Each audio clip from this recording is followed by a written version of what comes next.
El poder en el conflicto armado no es absoluto, tiene límites, porque el derecho humanitario lo que busca es limitar el comportamiento de quien tiene las armas. Entonces, aquí hay un límite y es cómo enseñarle a alguien que tiene un fusil de que no tiene el poder, porque primero está, por ejemplo, la protección a la población civil, porque la población civil no participa en los conflictos armados.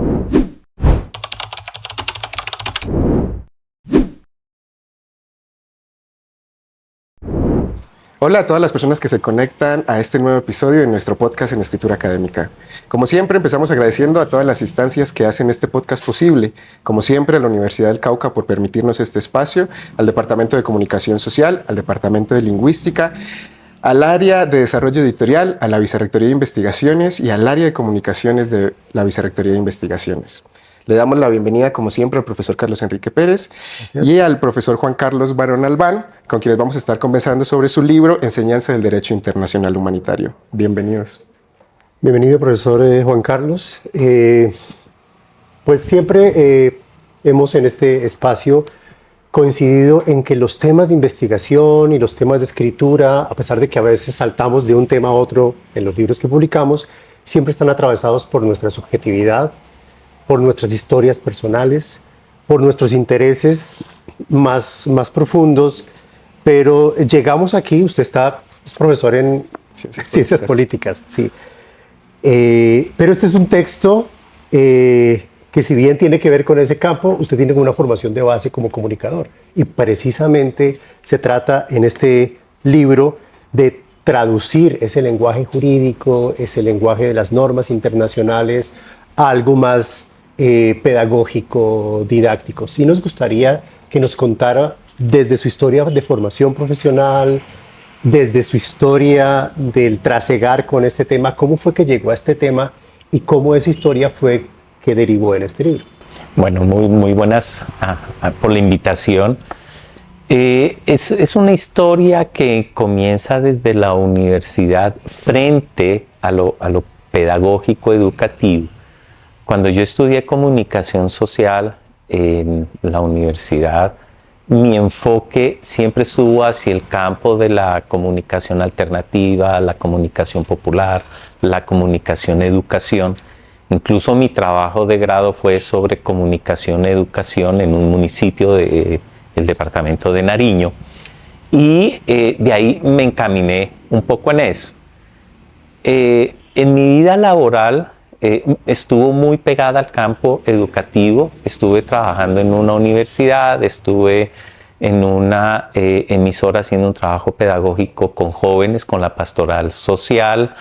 Y después de estar 5 años en una facultad de comunicación social como decano, me invitaron a ser parte del equipo del Comité Internacional de la Cruz Roja para enseñar el derecho internacional humanitario. La verdad, en la universidad nunca recibí una formación en derecho internacional humanitario y pues empecé a estudiar. Fue interesante la propuesta. Me formé en derecho internacional humanitario, hice la especialización también en la universidad donde hice mi pregrado. Y a partir de ahí el trabajo fue enseñar el derecho internacional humanitario, que a pesar de pensarse que el derecho internacional es para abogados, de abogados para abogados, pues el derecho internacional humanitario no es un tema para abogados. Claro, y estábamos en ese momento de esa práctica en un contexto de conflicto. Claro, por supuesto, porque el CICR, el Comité Internacional de la Cruz Roja, trabaja en países donde hay conflicto armado. Y Colombia es un país con conflicto armado. ¿Y esa capacitación no era para abogados? No era para abogados, era para población civil, fuerzas militares, fuerzas de policía, fuerza aérea, fuerza naval, personal sanitario, periodistas, líderes comunitarios. Es decir, el tema de derecho internacional humanitario todos deben conocerlo. Es decir, es un tema que nos toca a todos. Sí yo como población civil debo saber del derecho humanitario para saber cómo las normas del derecho humanitario en un conflicto armado me protegen a mí como población civil o como periodista o como personal sanitario.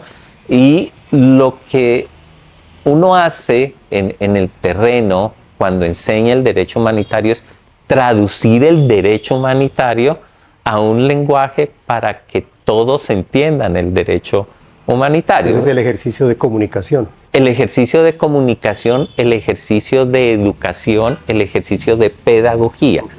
Y ahí es lo interesante cuando en ese conocer las dinámicas en los diferentes contextos es cómo yo le voy a hablar, por ejemplo, a una comunidad indígena de lo que es el derecho humanitario, cuando incluso en su propio dialecto no existen palabras del derecho humanitario.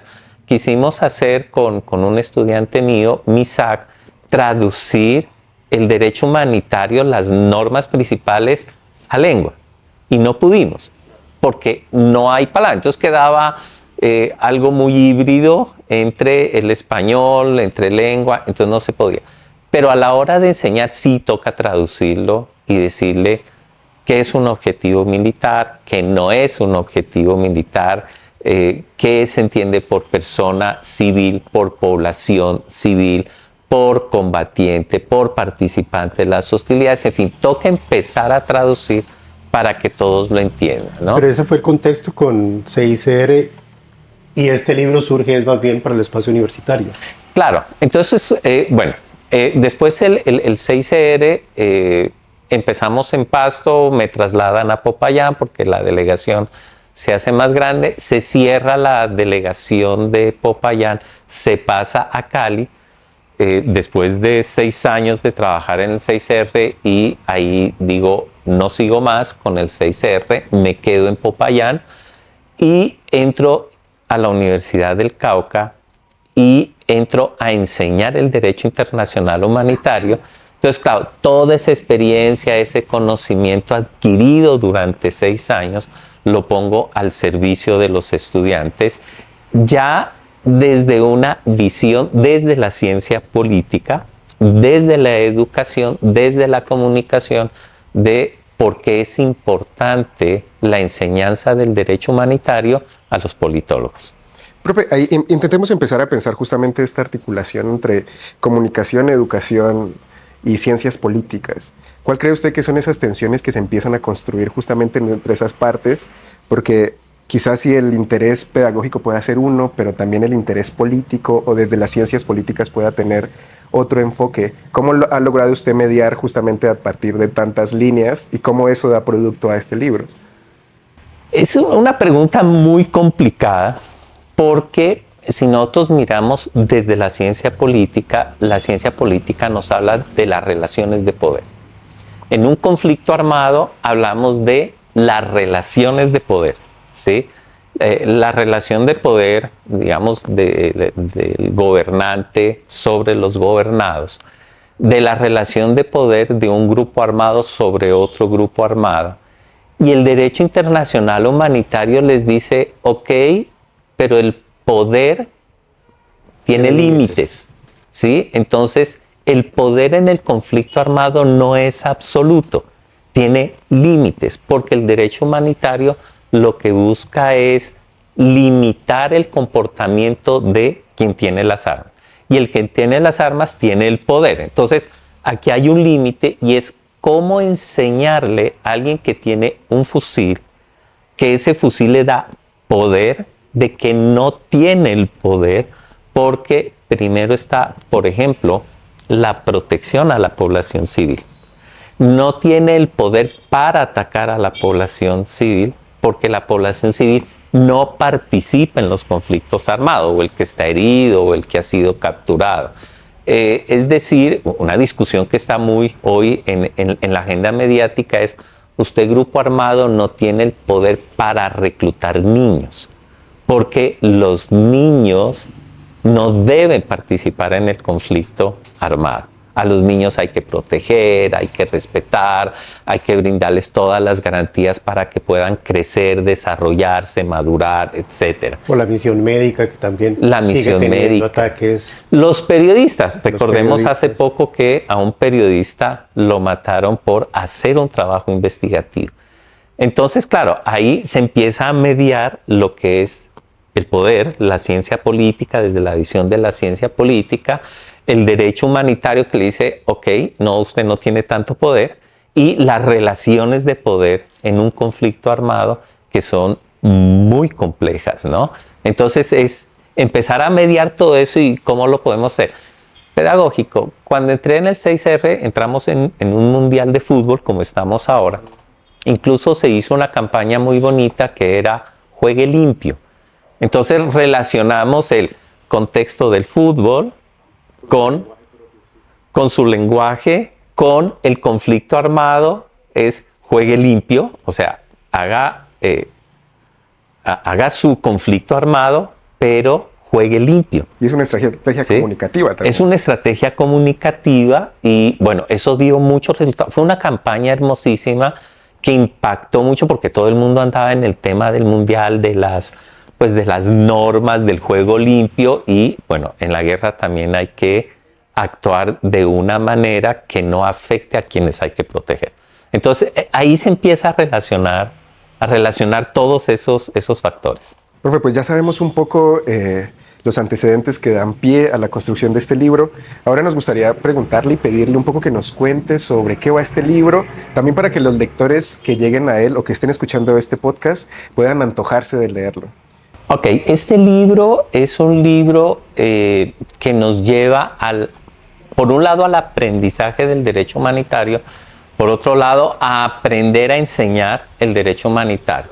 Entonces hace un recorrido por las normas del derecho humanitario, un poco por la historia, de dónde nace, cómo evoluciona, los convenios de Ginebra, los protocolos, el derecho de la Haya, habla de la Corte Penal Internacional y vienen unos capítulos que nos hablan sobre, por ejemplo, los periodistas y el conflicto armado, los acuerdos humanitarios en el contexto del conflicto, la parte que tiene que ver con salud y conflicto armado, y cierra el libro con un capítulo que habla de ¿para qué nos sirve el derecho internacional en un conflicto armado para llegar a la paz?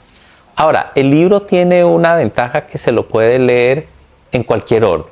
Es decir, si el periodista quiere leer el capítulo de periodismo, no necesita leerse los capítulos anteriores. Si el personal sanitario quiere leerse solo el de salud y conflicto armado, lo puede leer sin regresarse a los capítulos anteriores. Entonces es un libro didáctico, es un libro que permite que toda la población civil lo pueda leer y lo pueda enseñar. Entonces no está dirigido solamente a profesores, abogados, es para los líderes, para miembros de las fuerzas militares, para periodistas, personal de salud, comunidad en general, que puedan aprender y a la vez enseñar.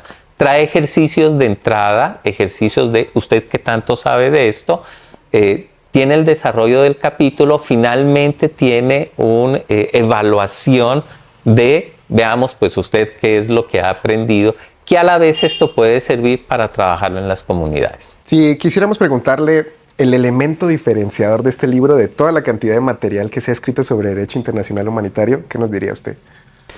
Este libro es un libro muy pedagógico, es un libro que ha bajado su lenguaje jurídico a un lenguaje muy de la cotidianidad, donde recoge todo. Es decir, nosotros encontramos libros sobre Corte Penal Internacional, pues aquí tenemos un capítulo que explica lo que es la Corte Penal Internacional. No solamente se encarga de enumerar cada uno de los artículos, hace una explicación, explica lo que son los convenios y los protocolos, de qué se compone, no los redacta los artículos y así cada uno de sus capítulos. Es decir, que es un libro diferente a los demás, que es un libro netamente para la enseñanza del derecho humanitario. no para recitar el derecho humanitario, sino entenderlo, comprenderlo y enseñarlo. Sí, de hecho, la estructura de cada uno de los capítulos es una estructura como de módulos. De hecho, se llaman así, módulos. Módulos, para que puedan ser trabajados cada capítulo de una manera autónoma, apropiarse, saber si hemos aprendido y apropiado. Implica ejercicios también, de escribir una noticia y ponerla entre los pares. Tiene una serie de cosas de escritura allí bien interesante. ¿Qué tanto hay de las prácticas pedagógicas que estaban cuando el CICR y cuando hace prácticas pedagógicas con la universidad? ¿Cómo se articulan esas dos pedagogías? En la experiencia en terreno, cuando enseñábamos, yo siempre llevaba un cuadernito y cuando me hacían una pregunta, yo anotaba, hablé sobre este tema y no me entendieron. Preguntaron esto. Eso me sirvió para empezar a pensar cómo puedo hablar del derecho humanitario para que de una manera muy sencilla las personas puedan entender. Y lo mismo pasa con mis estudiantes de ciencia política, que a partir del ejercicio que hacemos cada vez vamos modificando, incluso el estudio de caso que tenemos aquí, que es hay un caso hipotético que se llama SAMI, cada vez lo hemos ido mejorando, haciendo correcciones para que se entienda y sea muy fácil. Entonces, la escritura de esto además tomó mucho tiempo escribir este texto. Fue un texto aproximadamente que tomó 2 años o 2 años y medio para escribirlo, reescribirlo, pensarlo, repensarlo, trabajar con los estudiantes, corregir de acuerdo a las preguntas, a las evaluaciones. Bueno, y fue un ajuste que se fue haciendo donde se tuvo en cuenta, claro, la experiencia del CICR, mi cuadernito de notas, que todavía lo tengo ahí, lo que encontré en los recortes de prensa, porque en el CICR cada semana sacábamos todas las noticias que salían sobre conflicto armado. Tengo mi base de datos, de hecho tengo en mi cuaderno de clases, le comentaba antes de comenzar la entrevista, y es que tengo una noticia que siempre la utilizo de modelo, mire cómo escriben los periodistas. Entonces, todo eso sirvió para la construcción. O sea, no fue solamente una cosa de sentarse, sino que fue un proceso de reflexión que duró más de 6 años. Hay un asunto como ya lo hablamos, de la modularidad de los temas.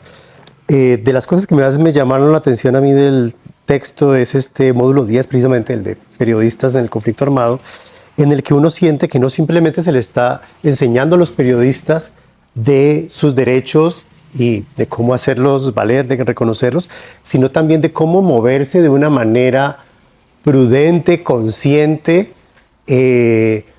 porque hay que reconocer que en esos entornos que son de conflicto, en el que el otro no necesariamente reconoce el derecho que tiene el periodista de ser protegido, y se le da una serie de indicaciones de cómo escribir, cómo decir, cómo acercarse, que no puede cargar armas, en fin, una serie de cómo surgieron este tipo de recomendaciones que no están, digamos, en el derecho, no son del derecho, sino que son de la práctica profesional del periodista que se enfrenta al problema del derecho internacional humanitario que debería protegerlo.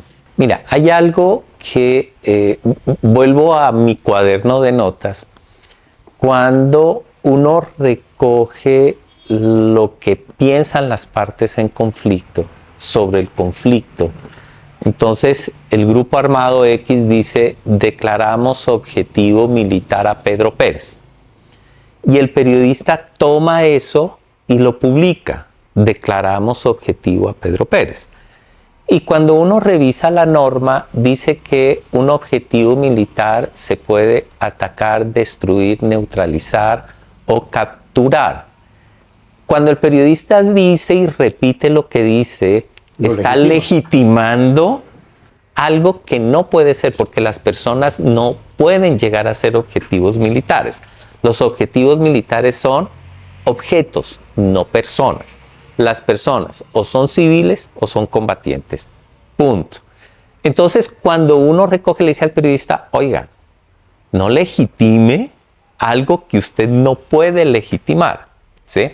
Entonces, digamos, uno ahí en el camino, y claro, los grupos armados decían, es que yo maté a Pedro Pérez porque era objetivo militar, lo justificaba, y el periodista lo que hacía era ratificarlo. Entonces, ojo, eso, y es lo que está en el libro, ¿no? Maneje bien el lenguaje.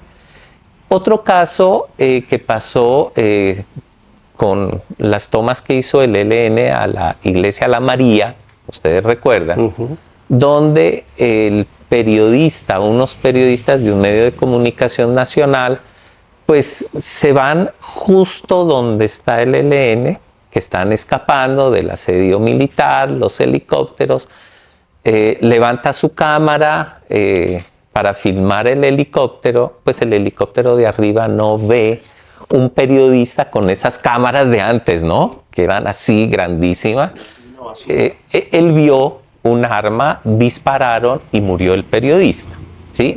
No recuerdo si murieron los dos periodistas, pero sí, digamos, uno murió, al menos. Entonces es, ojo periodista, usted por ser periodista no está inmune a eso, ¿no? Lo que pasa en el conflicto Ucrania-Rusia, que los periodistas se fueron al frente de batalla, ¿no? El periodista no mira la situación, no hace contactos para decir, oiga, yo puedo ingresar, ejército ruso, puedo ingresar, ejército ucraniano, puedo ingresar. Si no lo hace porque cree que es periodista y tiene el derecho de ir, meterse en el medio y pues todo el mundo va a decir, alto, hay un periodista. No, en una zona de combate, cuando están en combate, el periodista debe poner límites a su ejercicio profesional. Y no es falta de eficacia, efectividad del periodista, no. ¿Sí? Es lo mismo con el personal sanitario, porque siempre se dice, no, el personal sanitario está obligado a ir y recoger heridos. No, y en el libro lo explicamos, si hay la seguridad en la zona, están las condiciones de seguridad, usted puede ir. Lo mismo es para los periodistas. Entonces, en este capítulo, que las partes se pongan de acuerdo para que entre la misión humanitaria. Claro, para que entre y pueda realizar el trabajo cuando no lo pueden hacer ellos. Cuando las partes dicen al periodista, usted puede entrar, ¿sí? En el conflicto de Irak, el gobierno norteamericano dijo a los periodistas, en el segundo, ¿no? Conflicto, le dijo a los periodistas, ustedes no pueden entrar. El periodista sabía que si entraba, pues no lo podía hacer, podía verse afectado. Entonces, los periodistas no tienen vía libre para meterse en las zonas de conflicto. Tiene que mantener un margen, tiene que tener precauciones, ¿no? Ir con señal, soy periodista, mirar la situación, pedir permisos, hacer contactos, saber escribir bien.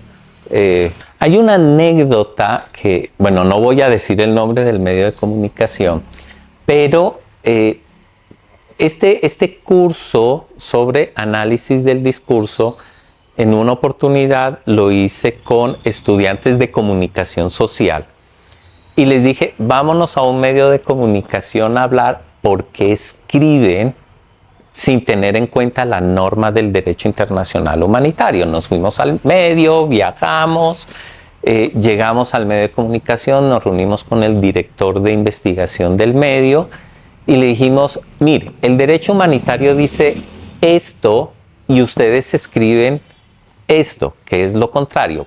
¿Por qué? Y la respuesta que nos dio el medio es que no podemos deslegitimar el discurso del presidente. Entonces, todos quedamos como que, ok, ¿sí? ¿Dónde está la responsabilidad de los periodistas frente a la información que da? Y seguido a eso le hicimos la pregunta y es, pero ¿no se supone que el medio de comunicación cumple, entre otras funciones, la función de educar? Y control político. Y control político, sí. En este caso nos fuimos por el tema de la educación. Y lo que nos dice es, si la gente quiere educarse, que vaya a la universidad. El medio de comunicación, aquí está el libro. No, ahí está el libro. Y además ahí cuento la experiencia en el libro, ahí digo qué medio de comunicación fue, quién fue, bueno, ahí los que quieran enterarse, pues el chisme está lean el chisme, ahí está en el libro. Y quién fue el director que nos recibió. Y claro, ahí entonces uno dice, mire la responsabilidad y el papel que tiene el medio de comunicación. Entonces, claro, eso está dentro del capítulo de periodista, es mire usted cómo escribe, ¿no? ¿Sí? Dentro de esa responsabilidad, ¿se educa o no educa? Ahí tenemos que pensar justamente que pareciera que una cosa es el deber ético también y responsable de la comunicación, pero también otras son las prácticas y las costumbres usuales desde donde se escribe. Por eso nos parece muy interesante que dentro de este interés pedagógico de construcción del libro, usted opte por un manual. Porque el manual, claro, tiene unas prácticas de escritura propias y tiene una finalidad propia, y es acompañar tanto el proceso de aprendizaje como el proceso de enseñanza. Es decir, podemos leer el libro para aprender, pero también podemos utilizar el libro para enseñar. ¿Cuál cree usted entonces que, a partir de todas estas experiencias que claramente dan pie a la construcción de este libro, cuáles fueron esos criterios principales que usted tuvo a la hora de empezar a construir este manual? ¿Cuáles eran esas preocupaciones que usted buscaba responder a partir de él? Es una pregunta muy interesante y creo que me voy a ir al final del libro. Y es que el libro fue pensado, fue escrito con un fin, de que el libro aporte a la paz. Es decir, si nosotros tenemos un texto donde fácilmente se puede leer, fácilmente se puede enseñar lo que se lee en el contexto en el que vivimos en el país, pues la idea es sembrar semillitas para la construcción de la paz. Porque el derecho humanitario, aplicar el derecho humanitario no acaba la guerra, pero sí aplicando el derecho humanitario se acaban otras cosas. El odio, el resentimiento, la venganza, generar más violencia de la que ya existe en un conflicto armado. Entonces, son caminos que permiten la construcción. Y la forma como se escribe el texto es ese. Es cómo a partir de la escritura, a partir de lo que enseño y busco que los demás enseñen, es cómo vamos a sembrar una semillita para la paz. Como no está dirigido a un solo público en particular, ni abogados, ni... A todos. A todos. Tiene una estructura pues, pedagógica, didáctica, la del manual, muy importante. Pero ¿por qué es importante que todos desde distintos disciplinas, campos de trabajo profesional, sepamos de derecho internacional humanitario? ¿Por qué sigue siendo importante que esto lo sepamos desde todos los campos de la práctica profesional? Vuelvo a una pregunta que me hicieron antes y es, cuando las personas conocen del derecho internacional humanitario, y en la práctica nos pasó, cuando llegaban grupos armados a una comunidad y la comunidad le decía, pero el derecho internacional humanitario dice que ustedes deben proteger a la población civil porque si la atacan es un crimen de guerra y puede ser un crimen de lesa humanidad y ustedes no son criminales. Entonces, cuando tú le dices a un grupo armado, usted no es un criminal, entonces respete el derecho humanitario, pues el efecto lo vemos, ¿sí? Ok, yo no soy criminal, yo soy un grupo armado, político, lo que sea, entonces aplico. Cuando el personal sanitario se encuentra en una situación, y también le puede decir a los heridos, enfermos tienen protección porque no participan en las hostilidades. Usted debe prestar primeros auxilios porque ya no es un combatiente. Cuando uno ha visto el trabajo que ha hecho el Comité Internacional de la Cruz Roja, organizaciones internacionales, todo lo que se hace en la enseñanza del derecho humanitario, uno mira videos. Hace poco miré un video, bueno, he visto varios últimamente, donde el caso de un grupo armado que en confrontación con otro grupo armado, ambos no estatales, capturan a una guerrillera y la guerrillera dice, es que tal grupo me capturó y me está respetando porque ya no soy combatiente, ¿sí? O cuando uno mira a un grupo armado y dice, en la aplicación del derecho internacional humanitario estás capturado, te vamos a respetar la vida, no te vamos a matar, ¿sí? Entonces uno dice, ok, eso quiere decir que sirve la enseñanza del derecho internacional humanitario. Empieza a calar, entonces es bueno que todos la manejen.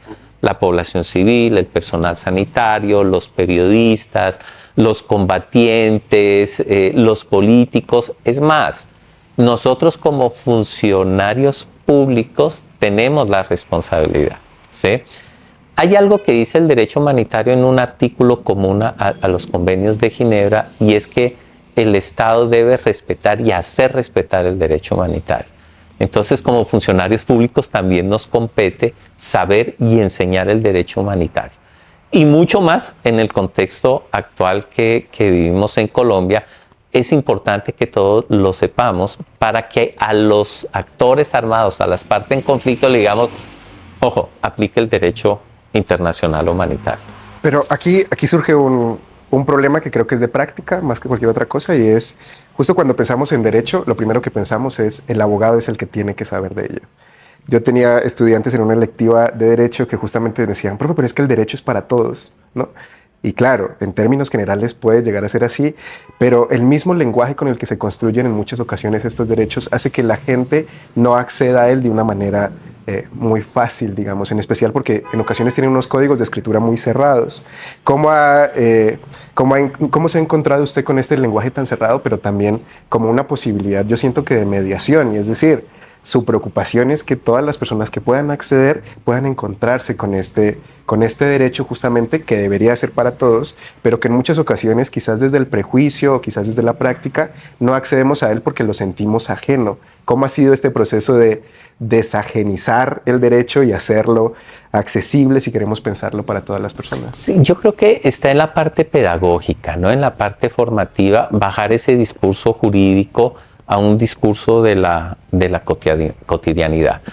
Si yo le digo a las personas civiles, mire, es que el protocolo 2 de 1977, adicional a los 4 convenios de Ginebra del 12 de agosto, en su título 1, artículo 14, dice que, pues nada, se duerme. Solamente le digo lo que dice el título 14 sin decir, el artículo 14 sin que es. Las personas civiles deben respetarse y protegerse en una situación de conflicto armado. Las personas no podrán ser atacadas. Los niños deben recibir educación. Los niños se deben proteger y respetar. Y eso es el derecho humanitario. Entonces es cómo se lo baja.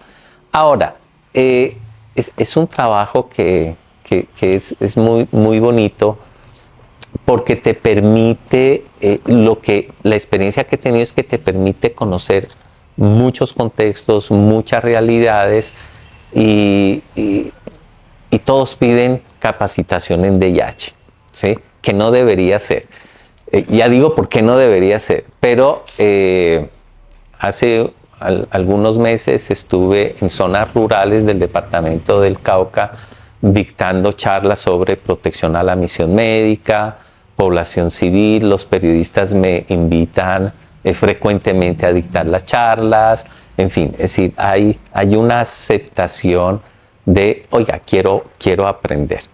Digo que no debería ser porque el derecho humanitario en otros países en Europa se les empieza a enseñar a los niños el derecho humanitario, así como les enseñan derechos humanos, derecho humanitario. Lo enseñan en los colegios, lo enseñan en las universidades. Si nosotros revisamos los currículos de nuestras universidades públicas en general y privadas en Colombia, nos enseña el derecho humanitario. Los periodistas no se les enseña sobre derecho internacional. No hay materias en los currículos de periodismo sobre derecho internacional humanitario. Sobre derechos humanos, por ahí, por un ladito, pero no se enseña. Por eso salimos a querer trabajar este tema, ¿no? Los líderes comunitarios dicen, oye, es que estoy en una zona donde están empezando a llegar los actores armados, quiero saber de derecho humanitario, ¿sí? Claro, entonces es un trabajo que a veces no se puede hacer porque la situación no lo permite, pero la gente está interesada. Lo que no hay y lo que el Estado no ofrece son espacios de enseñanza del derecho humanitario. Y ahí ya queda la voluntad, ¿sí? Es decir, cuando no hay una presión institucional social, pues infringe el derecho humanitario, ¿sí? Una de las posiciones que tengo muy cerrada es, en Colombia el derecho humanitario debe proteger y el Estado debe mirar todos los mecanismos para proteger a nuestros niños. Es decir, hoy tenemos muchos niños reclutados. Miramos las cifras, que son más de 20,000 niños que han sido reclutados. Y niños de 8 años, 9 años, 10 años, hasta los 16 años reclutados que no están en la escuela, que no están en sus hogares, pero si lo vamos a mirar en el plano de qué está haciendo y qué ha hecho el Estado para evitar el reclutamiento forzado y en ese caso aplique las normas de la Corte Penal Internacional para que se castigue verdaderamente que es un crimen de lesa humanidad. Cuando no pasa eso y no hay una armonía entre lo jurídico, entre las normas internacionales, entre el deber ser y la voluntad, pues como lo digo en el libro, el derecho humanitario es letra muerta. Es muy bonito, pero no más. Profesor Barona, hay muchos temas muy conflictivos sobre el conflicto, pero uno de ellos tiene que ver con quiénes están obligados a proteger los derechos, a ser garantes de los derechos. Un gran debate que se daba y se sigue dando en Colombia es, si yo no soy beligerante, si yo no soy un grupo alzado en armas que busca el poder, si soy reconocido como tal, ¿soy o no garante? ¿Estoy obligado o no? Y el libro toma posición frente a quiénes están obligados y quiénes no estarían obligados. ¿Por qué nos cuenta un poco ese aspecto? Bien, ese es interesante porque esa fue una discusión que se daba muy frecuentemente en terreno. El derecho humanitario están obligados las partes en conflicto. Ahora, ¿quiénes son las partes en conflicto? El término beligerante es un término que entró en desuso, es decir, ya no hay que usarlo para justificar o no cuando aparecen los convenios de Ginebra. Porque los convenios de Ginebra, Colombia hace parte de esos convenios, hace parte de los protocolos, hace parte de muchos tratados del derecho internacional humanitario, que hacen parte del derecho humanitario. Y en esto dice, mire, primero definamos si hay una situación de conflicto armado o no. Entonces, en Colombia, dadas las condiciones, dada la definición, hay grupos armados que tienen un control territorial, que tienen operaciones militares pensadas, organizadas, permanente, que tienen una estructura de mando y ahí ya decimos, hay un conflicto armado. Entonces, de hecho es un actor. Entonces, llámese guerrilla, llámese autodefensas. En el derecho humanitario lo llaman partes en conflicto. Entonces, si cumplen esas condiciones, es una parte en conflicto. Si es una parte en conflicto, tenemos un conflicto armado. Así el gobierno acepte o no que haya un conflicto armado.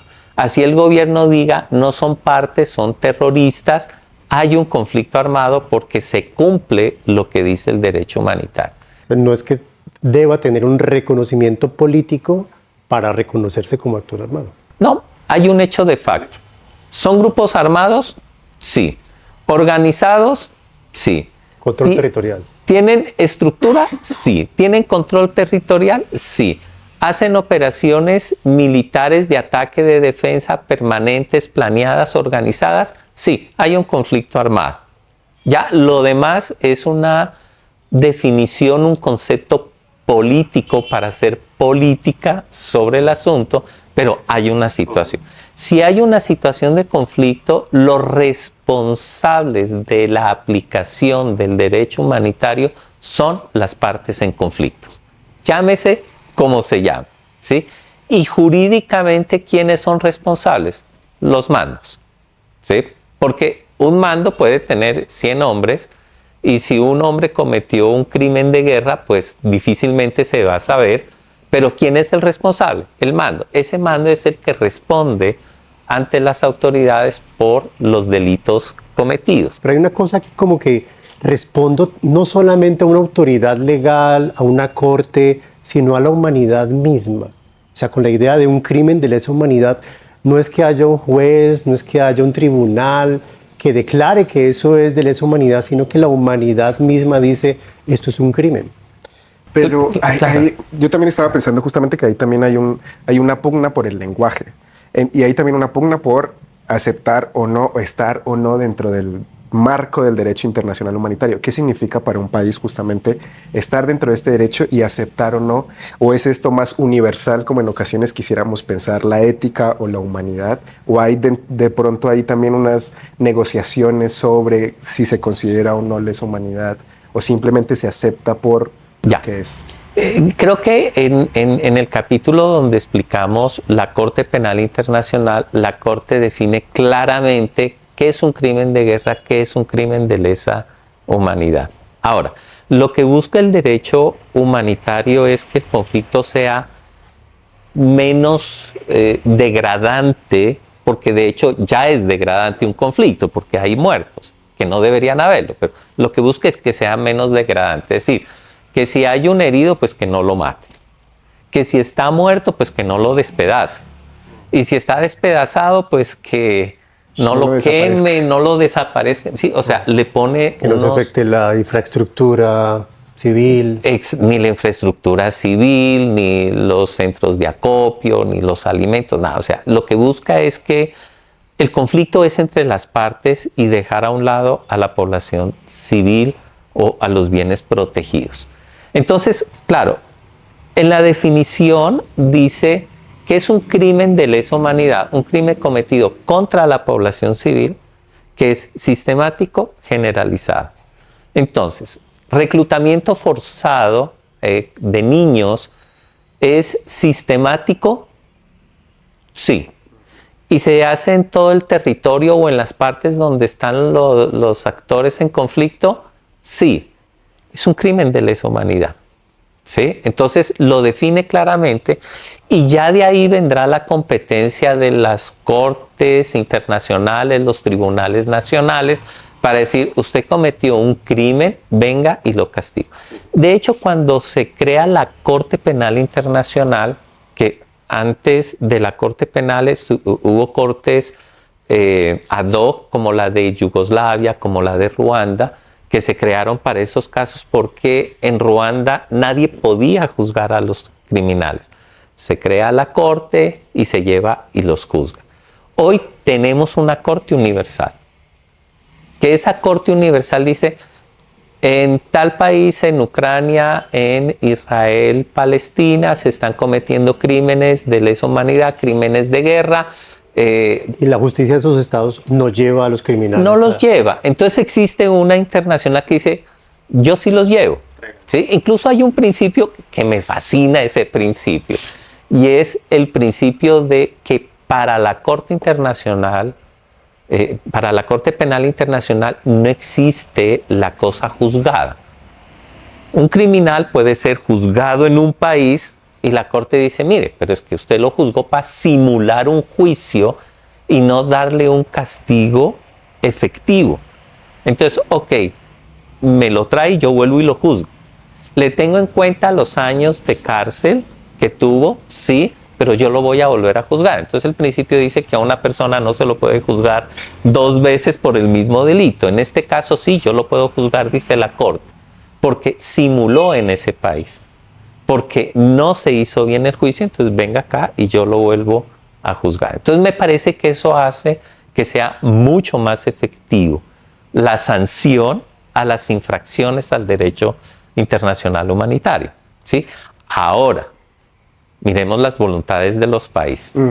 Que estamos en un contexto precisamente en que los mismos estados están de manera sistemáticamente negándose a llevar a los criminales de guerra a las cortes, cometen estos crímenes de guerra y no los reconocen como tal. Gaza, Ucrania, bueno, tantos lugares. Colombia, bueno, sí. Sí, sí. Yo creo que el próximo libro va a ser algo así como ¿para qué la Corte Penal Internacional? ¿Sí? Tuvo su importancia la Corte Internacional de Justicia para los crímenes de Nuremberg, para Ruanda, para Yugoslavia, Sri Lanka, bueno, otros conflictos. Pero hoy en día, como tú bien lo dices, es ¿qué pasó en Israel-Palestina? ¿Sí? ¿Qué pasa Rusia-Ucrania? ¿Sí? ¿Qué pasa en nuestro contexto Colombia? ¿Qué pasa en muchos conflictos donde uno dice, hey, corte? Entonces la Corte Penal dice, sí, llamamos a Netanyahu, llamamos a Hamas, llamamos a estos líderes, pero los estados no los capturan, la comunidad internacional no los captura. Es más, los protegen y pues no se hacen responsables por eso. Y ese es un mal mensaje, porque algo que lo que busca la Corte Penal es la no repetición. Pero cuando pasa esto que no se lleva a juicios, lo que se está garantizando es la repetición por la impunidad. Hemos venido pensando justamente las posibilidades del derecho, cuáles son sus implicaciones, pero también valdría la pena que pensemos los deberes. ¿Quién tiene el deber de? En especial pensando frente al gran desconocimiento que hay del derecho internacional humanitario. Y eso puede causar que tanto las poblaciones puedan sufrir de estos agravios, pero también quienes las ejercen pueden estar cobijados bajo la idea de que no conocían esto. ¿Quién debería tener el deber de educar a las personas en estos derechos internacionales humanitarios para que justamente esto no se siga replicando?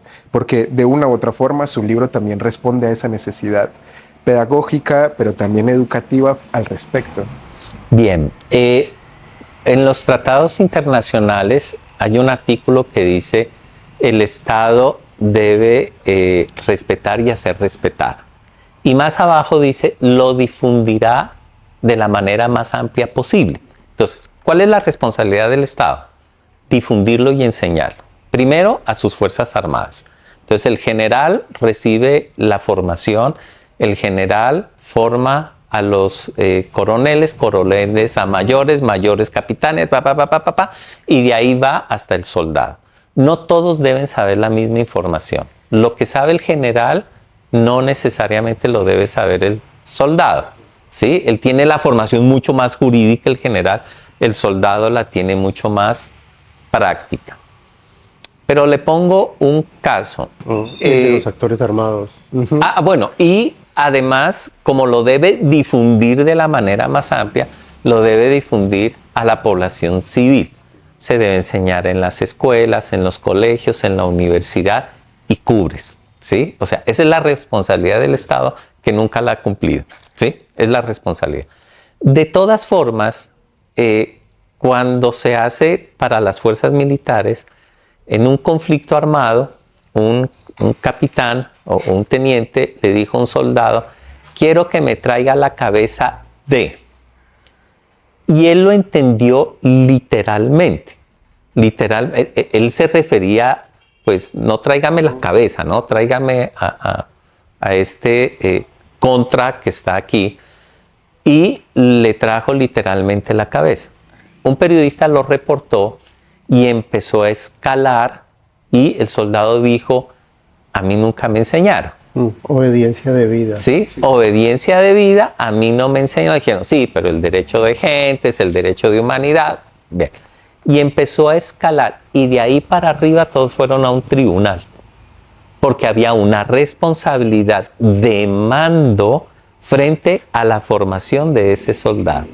Es decir, que un soldado diga, a mí no me enseñaron, pues él de pronto se lava las manos, no le exime de responsabilidad, pero de ahí para arriba es toda la cadena de mando. Entonces, si un actor armado no conoce, quiere decir que toda la cadena falló. Toda la cadena falló. Y los grupos armados, todos los grupos armados, saben qué es el derecho internacional humanitario. Por el trabajo que ha hecho durante todos estos años el Comité Internacional y la Cruz Roja. Entonces, saben. Si usted le pregunta a cualquier actor de un grupo armado ilegal o legal, le dice, ¿qué es el derecho humanitario? Y le dicen, es el derecho de la guerra. Lo saben, porque hay una formación. Pero estos ejercicios de formación han sido garantizados por el Estado o han sido hechos a través de otras instituciones que de forma alterna también puedan hacerlo. Es decir, ¿el Estado debería de educar a los actores armados ilegales también o para ello utiliza otros mecanismos que tampoco lo responsabilicen de manera directa? Es mi pregunta. Para las fuerzas militares existen directrices, pero el Estado debe enseñarlo en las escuelas rurales. ¿Quiénes son o quiénes serán los actores de los grupos armados? Todos han pasado por la escuela, o el 90% han pasado por la escuela, el 80% han pasado por los colegios. Allí es donde tenemos que empezar a trabajar el derecho humanitario. Entonces el Estado tiene una responsabilidad. Si estamos en un país con un conflicto armado, el Estado tiene la responsabilidad de que el derecho humanitario sea materia, como cualquier materia, en las escuelas, en los colegios. Entonces, ahí le cabe una responsabilidad. Sin embargo, para los grupos armados les cabe una responsabilidad. ¿Cuál es la responsabilidad? Enseñarle a sus hombres qué se puede y no se puede hacer. ¿Sí? Entonces, claro, el comandante de una unidad militar tiene que enseñar el derecho humanitario. El 6R, no sé ahora, mientras yo trabajé en el 6R, los delegados del 6R hacían muchísimas capacitaciones a miembros de la guerrilla, de las autodefensas sobre derecho internacional humanitario. Repartía volantes, repartía flyers, regalaba libros para que ellos aprendan. Es decir, que no es un tema desconocido para las partes en conflicto. De eso estoy seguro de que tienen el conocimiento. Ahora, cabe es la responsabilidad, ¿no? ¿Quiénes son responsables? Miremos que el Estado Mayor de lo que fueron las FARC, que se desmovilizaron, están en este momento ante Justicia y Paz respondiendo por los crímenes cometidos porque eran ellos los comandantes. Entonces, Pastor Álape dice, sí, nosotros reclutamos niños. Ahí ellos aceptan, cuando dice reclutamos, aceptan que cometieron una infracción al derecho humanitario. ¿Sí? Entonces, está en el ambiente de los grupos armados, pero la responsabilidad sobre las infracciones va desde quien cometió hasta arriba. Bien, vamos a terminar entonces ya que hemos hablado de el tema, su pertinencia y la particularidad de este libro, una invitación final a que todos y todas leamos este libro. Bien, pues invito a todos los académicos, miembros de la comunidad universitaria, población civil, líderes políticos, miembros de las instituciones del Estado, fuerza pública, a leer este libro. Pero no solamente para leerlo, para informarse, sino que sea un instrumento para enseñarle a toda la comunidad, a todas las personas, lo que es el derecho humanitario y empecemos a sembrar esa semillita que a mis 57 años todavía sigo esperando de vivir en un país en paz. Muy bien. De esta manera seguimos pensando cómo la universidad no está únicamente preocupada por hacer reflexiones académicas, sino también por llevar a cabo prácticas educativas que permitan salir del ámbito y del claustro de la universidad y que pueda ser útil para la población que está fuera de ella.